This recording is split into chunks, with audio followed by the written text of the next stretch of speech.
D'acclamer Jésus de Nazareth, c'est de voir de moi.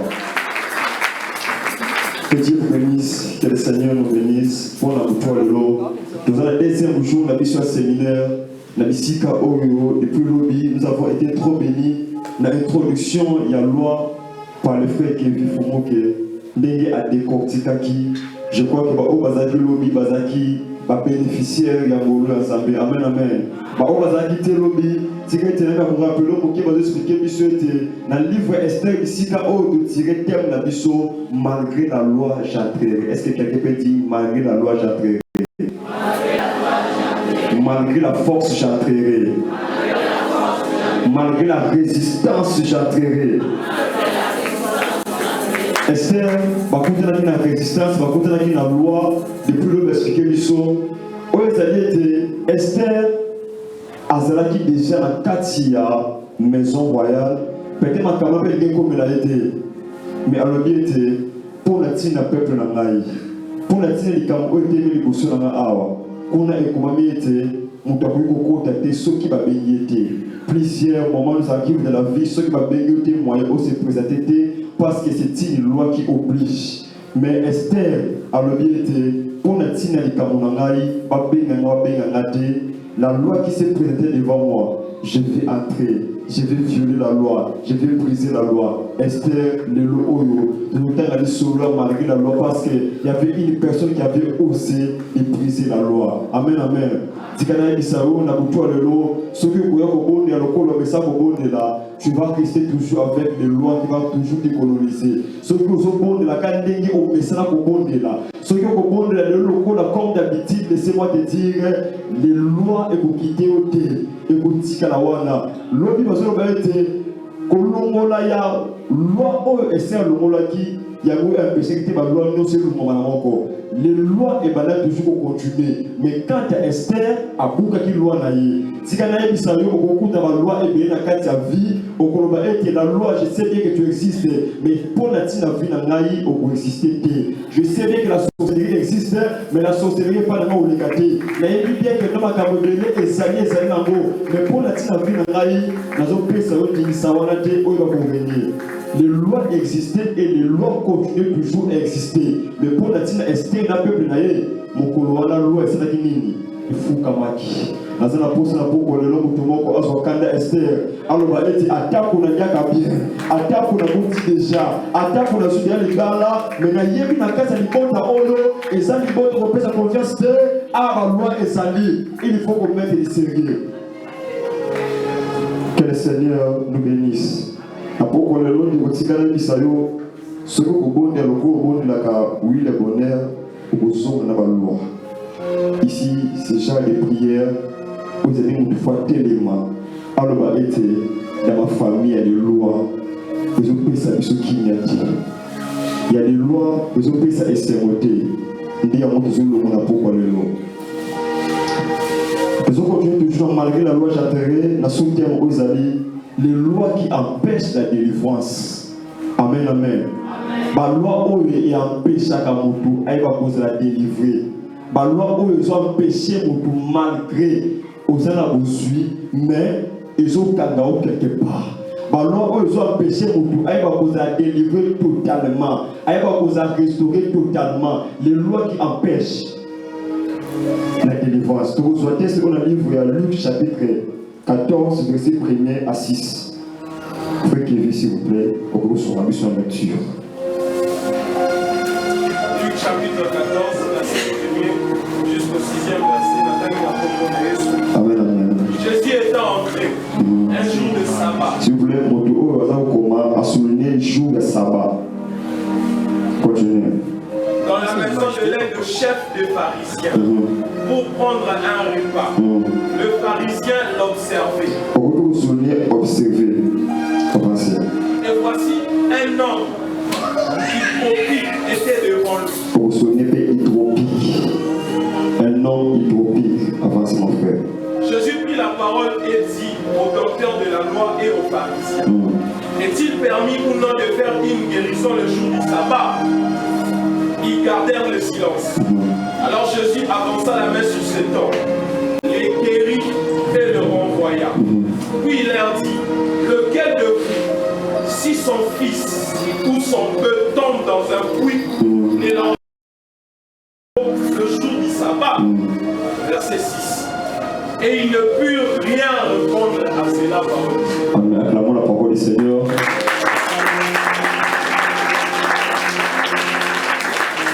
Les lois qui empêchent la délivrance.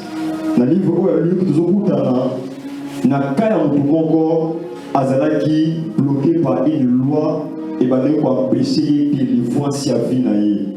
Cette personne, la Bible dit, azalaki na maladie hydropique. Qu'est-ce qu'est la maladie hydropique? La maladie hydropique souvent ezalaka pas et bambisi. Eza maladie oyo efili isaka mutuli bomo. Efili isaka mutu makolo. Osomola ti mutu azali a vie libumu eza kovimba ezotangama ya moko. Maladie hydropique. Eko pénaliser mutu vie mobimba. Moi asala effet mingi ezali te. Akoko kele musika te. C'est ça une loi oyo péché et guérison. Et soit péché comment pour avancer. La maladie hydropique ça nini eranga vie na ye place moko. Amen, amen.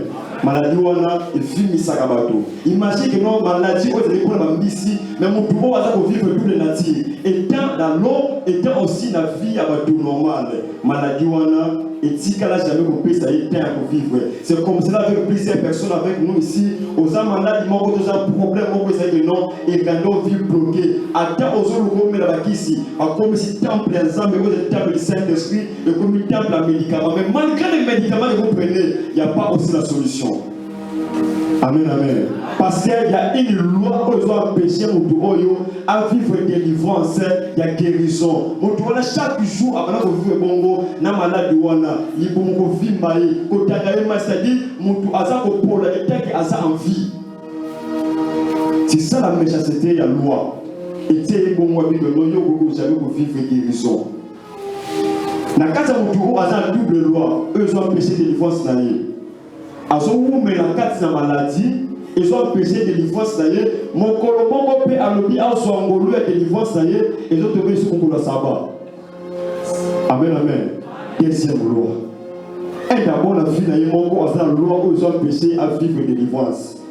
Et d'abord la vie d'ailleurs, mon corps déjà a la loi où ils ont payé ça y est au zombongo. Mais mon colombo ils ont dit que non, il faut pas payer ça au bongo. Il y a un héros qui va dire que nous avons la pause. Mon colombo va sauter. Autant on a la loi, ils ont empêché mon à si matin au suite. Autant on a la loi, ils ont empêché au vivre délivrance à vie. Mon tour dit comment c'est possible. Dans où m'élimine la carte maladie, comment est-il possible? Dans où m'élimine la carte de difficulté, j'ai trouvé la grâce de rencontrer l'homme de Galilée Jésus pour la restauration à vie dans la vie, pour la délivrance à vie dans la vie, et autres domaines sous mon colo, au babi qui sera mon côté. Ceux qui m'ont dit que le bien pays qui s'est délivrance, au coup de un obstacle de la vie. Les lois qui ont empêché la délivrance, et ça doit être pété. Et ça doit être ce qui est associé à avec 1000 francs. Et ça doit il faut que les kino mokenaka, ils ont continué toujours, parce que ça peut être sous à la continuation, il y a une loi qui a liberté et vous subir les conséquences.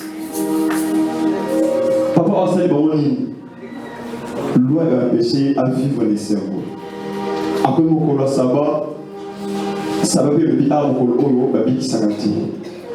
Et souvent, l'union sur eux va empêcher la délivrance et va comme la loi, bazaka deux types de personnes. Ils sont toujours présents. Bateau comme la loi pour empêcher la délivrance à vie na yo, bazaka toujours présent. Deuxièmement, va observer. Makambo batia la vie non malembe ba loi wana malembe ba moni que non batia no loi voyage te ba moni ka zela no zo ke de fille avec mutu oyo azo ke ko luka passeport te na libota o passeport ibota la te mbala mo ba compliquer cela ba bi na kati libota o mutu ko bana te mbala mo ba sa nini ba devient cela na yo ba bi na kati libota o mutu akoki jamais ko bota ba moni que non mo ba si le ko pesa ma ba zo observer. Qu'est-ce qui ne va pas avec lui?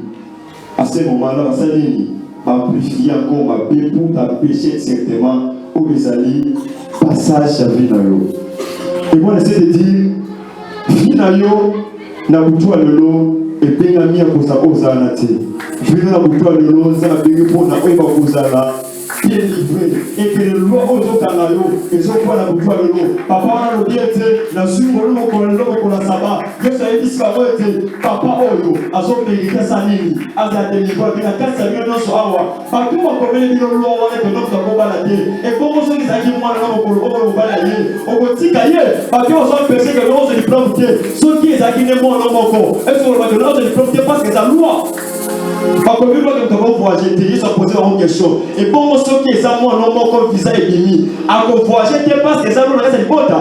Jésus a dit, comme les abonnements pour toi sont mérités, aïe va pour ta délivrer. Laissez-moi te dire, le corps a été, comment tu en as, et sans propre lui, Jésus a dit, malgré cette loi-là, tu vas affronter cela. Au moment où tu es dans ce cas, et c'est le bien été, à la bonne au Candidiso, malgré la diaca bien dans sa moitié au cause de la reine, mais pas de condamnés va subir. Malgré la loi, je dois entrer. Malgré la loi, je dois franchir. Il y a une loi qui empêche la délivrance. Et c'est une loi qui empêche la délivrance. Parce que vous empêcher la délivrance, parce que c'est la suivi à vie, parce que c'est pas pas moi, quelqu'un boutique, il faut m'arrêter à ôter. La liberté, il faut empêcher. Laissez-moi te dire, malgré les systèmes démoniaques sorcelleriques, Dieu est capable. Et vous portez la tête qui a décidé.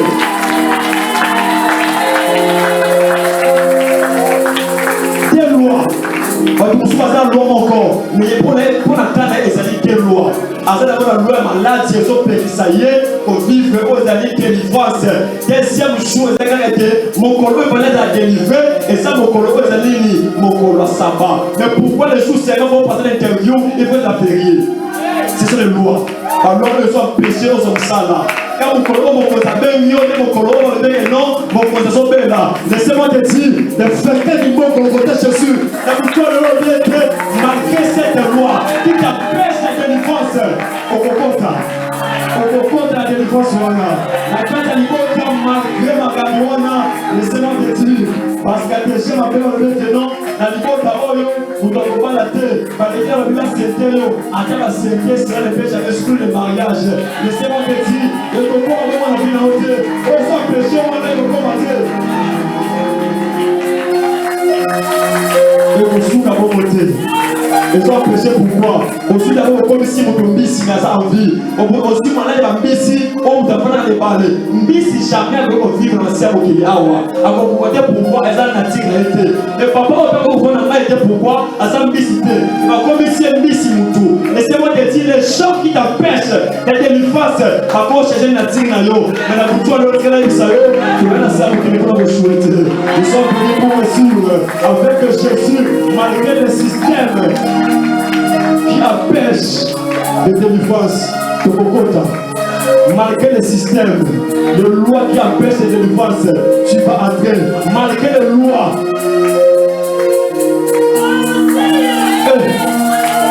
Parce que tu vas voir comme c'est Kabouka. Les années où on loi n'est pas compliqué de Jésus. Pour la Jésus a dit 3 lois.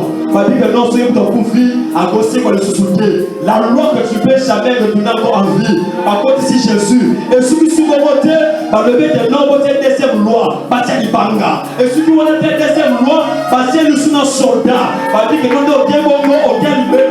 L'Ibanga, on va voter, soldat, on va veiller le coronavirus. Au poste il y a la tombe, c'est un coup final déjà au Tikanaï, bâtir sous l'Ibanga. L'Ibanga pourquoi? Bâtir sous un soldat, bazo veiller toujours, au légaté. Bazo nous pour la pose de délivrance, c'était. Baye déjà que non ici, par le mot la rangée wana, par le de son nom c'est bon dans la chômeur. Au moins il y a des assassins de non, peut-être comme ça là, vous le suivez petit. Par moins la déviation c'est là où son nom va être dans le coup à la pointe. Par contre on ne peut pas déranger malgré tous ces systèmes de loi. Malgré les systèmes, nous allons entrer. Attends, ça n'y va pas au code à Kaka. Attends, ça n'y va pas au Jésus au Sebo Kaka. Attends, ça n'y va pas au Sebo Kaka. Attends, soldat au Sukuka. N'y va pas ça, on est pour moi. N'y va pas, on va tenir notre bébé. Et nous voyons mon bébé. Jésus, si on a dit ça, loi, on va comment qui est bébé. Parce que là, on comprend quand, la boutoire de l'eau, on a mon tombeau comme Jésus. Si on a dit ça, comment on a pissé à personne pour t'empêcher d'évoluer la victoire de l'eau et pour nous empêché pour le Cameroun, à quel système économique RDC. Nous sommes présidents de la Mongolie université. Mais avec Jésus, il peut te prendre en charge. J'ai connu l'histoire de cet homme de Galilée. Il est mystique. Je suis un fort mystique.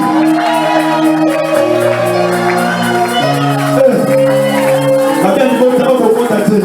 Les gens prêchent dans un voyage. À quel point j'ai pas ma maman dit. Avec le pays au capi. Pour le Cameroun, il y a un sac à Wakaka. Malgré dans le capi, vous vous souvenez de mon monde, vous vous souvenez dans Paris. Vous vous souvenez de mon souci. Vous vous le capi, ou non. Les gens ont le souci. Par contre, c'est ça, vous avez la carte. Attends, la fête en beau, mais attends, mon prophète, ça va vous faire monter. Les gens sont les gens qui étaient matériels, c'est-à-dire, vous avez un ngati, ici, on vit le vote de chassage au professeur Oliva Congo. Ce sont des lois terribles. Laissez-moi te dire, le Seigneur est capable de faire tomber plusieurs lois.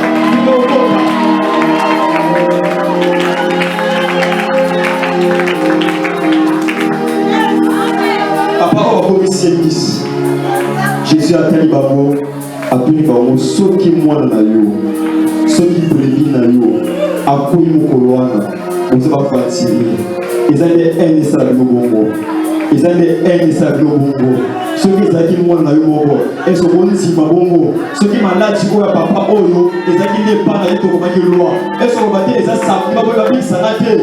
Et ce sont les gens des méchants. Ils ont toi haine, il y a des évolutions dans la côté. Ils ont toi haine, il y a des bannissements spirituels. Empêche la délivrance. Au lieu de la ticata bombe, la bossata bilanga, la commandante abondant, la commandante à culture. Il faut voir que le mauvais sort. Au lieu de boucater, pourquoi? Parce qu'on empêche la délivrance à vie dans l'eau. Parce qu'on empêche la délivrance à vie dans l'eau. Si on a vu ça, pendant ces moments de quelques jours, ça a été bien préparé la nuit ainsi que le jour. Et là, comment ça a été? Si on a vu ça, si on a le Seigneur va te faire entrer. C'est bien préparé. Ton disque visité de l'air. La boutoire de l'eau a attaqué pour les on copie pendant qu'il joue dans les jours, il a fait prier. On va mettre examen dans l'eau là. On va connaître la boutoire de l'eau. Ceux qui malades, à comme s'ils sont dans la pharmacie. Ton corps est le temple du Saint-Esprit. Parce qu'on péché de grâce. La boutoire de l'eau, le Seigneur de faire grâce. Parce qu'on a péché la boutoire. Parce qu'on a péché promotion. Pourquoi les mots d'Abel non? Dans les mots d'Homme, dans sa promotion. Un autre Stéphane, ça veut dire que nous pouvons avoir promotion. Mukolo oyo, bani nous avons pris la promotion. De Mukolo kaka, mboule betaki aussi taki. Et ça le dit, ça vous l'a dit, c'est une loi. Et ça loi ils ont péché. Tout le travail va qui m'a envoyé avec excuses. Mon pose à mon lit, ça va en gros. Mais pour aller sur les agents, il faut proposer 6 gars de la yo. C'est une loi. Quand tu vas au Salamo, il y a des gens qui quand tu vas 3 jours, à qui nous sala, à plus d'excuses encore, mais ceux qui ont commis la tour, on a dit que non, moi, je n'ai pas fait mon cause. À ce moment-là, déjà, loin le chômage. Et je tellement dit que laissez-moi te dire, malgré tous ces systèmes, ma famille a comment dit, la carte a fini, il faut empêcher jamais au contact. La victoire de l'eau, malgré l'empêchement, tu vas entrer.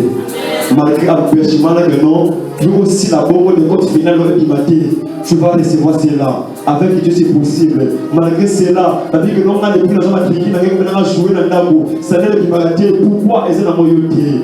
Et ça peut m'ogater. Bah, vous aussi pas la zone matriquée, lobby, après tout le monde ça peut diminuer. Et ça, yoté de gros. C'est une loi qui t'empêche de travail. Et ça, système au bimba. Beaucoup bon, on a bâti. Le papa, ça a compliqué sa vie. Et compliqué via papa Oyo. Battez le mélier. Abiyou Awati. Yo ne vivre jamais délivrance. Abiyou Awati, pour mon roi, il faut s'allier. Abinayo. Le bichon de mon iwoumeni. Pose la soudée. Et comme il y a la violence, il y a la loi. Nous allons violer la loi maintenant. Par l'eau que je paie qui s'amoudouille, va vous battre dans l'âge normal pour qu'il ne vous inspire. Nous allons violer la loi aujourd'hui. Nous allons violer la loi aujourd'hui. Malgré cette loi-là, pour la famille, et ça bénéficie. Et ça bénéficie pour l'hypothèse. C'est pour nuire la famille. Malgré cette loi, laissez-moi te dire, nous allons entrer. Ce qui loi où ils ont dit qu'ils ont peut-être des mariages. Malgré cela, tu vas entrer. Ce qui loi les a peut-être à vos laissez-moi te dire, lorsque l'Église a été dit, dans 4e boca, il reste des feux dans sa parole. L'homme va dire, il y a un Dieu qui est plus fort que la sorcellerie. Il s'appelle Jésus de Nazareth. Et beaucoup est là. La loi qui empêche. On sait la nuance, on va pécher. On sait la nuance pour nous qui souffle de vie, on va pécher. On sait la nuance pour nous qui s'étaient mon tour, on va pécher dans la vie. Et c'est la comprendre la maison, la carte de maison royale. Nous allons commencer à faire quelque chose. À Béningate, nous allons commencer à faire des choses. Celui qui fait maintenant aujourd'hui n'a pas l'homme aïe ba pour capricement ou empêche la loi. Il faut télé la colère. Il faut le battre. Je ne peux pas vivre cette vie. Cette loi, je ne peux pas. Pourquoi? Papa a commis la nature. Miss moto. Maintenant, il a ma miss. Il n'est pas là. À souffrir. À une seule opportunité. Le coup, il y a une opportunité pour aller le battre à la yo. Le coup, il y a une pays saliba, la maman pour aller le salut le mou. Vous savez confier. Et ça y est, et ça pour aller le la loi qui est chez toi, l'embargo spirituel s'est déplacé et qu'il faut la vie à moi pour aller le coup, il faut aussi. Pourquoi? Parce que vous avez pris ces lois qui empêchent le mariage. Ils ont empêché le mariage. Déplacement, il y a la loi. Hier, je vais essayer de modifier ce que mon frère qui avait dit. Abi, ceux qui ont parlé, le coup, il y a madame Anne, Abi, tu as des lois. Non, mon frère, ce n'est pas dire ces 4 lois. Parce que côté maman, va faire loi là-bas, côté papa, va faire loi là-bas, côté père famille, maman, va faire loi là-bas, côté papa, va faire loi là-bas. Vous avez 4 lois de réclamation. Et ça le temps. Moi, je vais aussi quand même 4 lois. Si on va 4 lois, on peut dire la loi de Néni. Il faut la prière. Il faut la prière. La boucle de Tika du sol de Bolorali. Pour s'agalater. Pour s'agalater. Il y a plusieurs lois qui empêchent la délivrance. Il y a plusieurs lois qui empêchent la délivrance. Ils ont empêché les serments. Mais la boucle de l'eau, si il y a des hommes en tête, la chiffre 7 dans le magasin, et un enfant de la famille qui vont 7 fils. Que Dieu puisse t'aider d'avoir voté plus de 7 lois. Il y a confronté plus de 7 lois.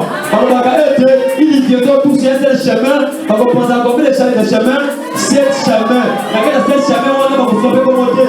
Laquelle c'est un homme populaire. Par chemin, on va compter la foi de la famille de Dieu.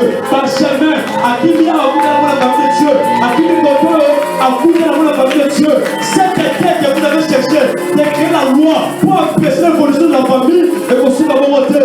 Nous allons violer d'abord cette loi et on va imposer maintenant la loi de Jésus. Donc on violer la loi et pour imposer Jésus. Donc violer la loi et imposer Jésus. Malgré l'empêchement, nous allons entrer. Malgré la loi, j'entrerai. Malgré la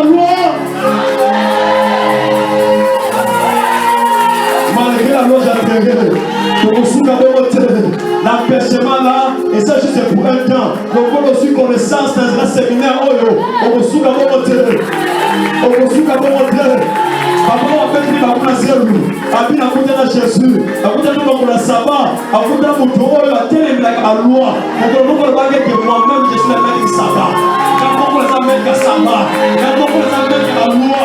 C'est pour dire la loi et pour dire jamais qu'on résiste devant moi. Oh mon Dieu. Moi-même je suis la main de saba. Après on soit au bout là. Alors on peut dire on est au bout d'amour. Le bloc t'empêche et la spiritualité puisse grandir. Et le corps là, par le mot aujourd'hui, on a le corps là. Le Jésus de Nazareth, le Dieu de Ndebe, qui est la bouteille de l'eau, par le mot de l'eau, qui est la digne on a. Et le corps est la bouteille de l'eau, malgré la loi de la moitié.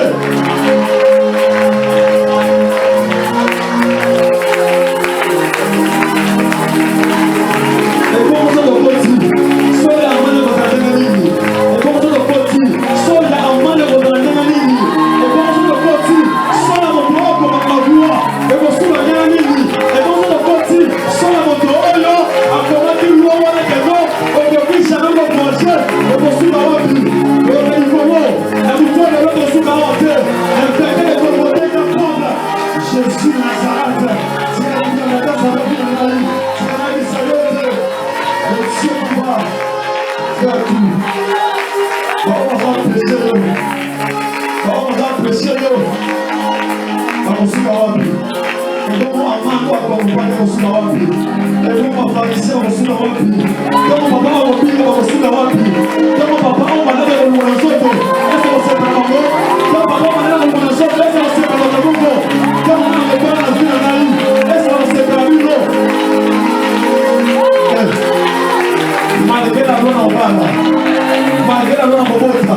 Et si les gens vont climater, on va prêcher au caca. Avion, petit million missionnaire à Zawana, avant de dire la loi du topo. La vie de mon mouvement d'ailleurs, selon moi, il y a si propre, c'est-à-dire que tu as des mots, qui est plus de ça, mot. La vie de mon mouvement, papa, on a, madame, tu vois, et que les Kunda, et que les Kunda, la vie de la vie de maman, on a, moi, on a mon soumalé, parce que les salauds, pas comme soumalé, par exemple, pour ça, on va pas dans ce moment, au sein de la balabala de maman, au sein de la balabala de papa, au sein de la balabala de